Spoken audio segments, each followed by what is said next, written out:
biasanya itu anggaran perubahan naik, tapi kali ini anggaran perubahan kita turun.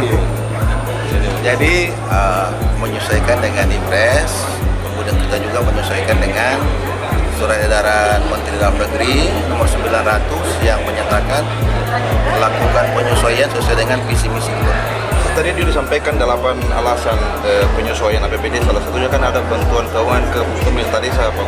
Itu penjelasan secara umum seperti apa? Itu kan visi misi gubernur. Ya. Itu sesuai dengan Surat Edaran Menteri Dalam Negeri. Jadi APBD yang tidak sejalan dengan visi misi gubernur bisa dirubah. Dan salah satu visi misi saya adalah memperkuat pemerintahan desa, maka kita kasih tambahan penghasilan.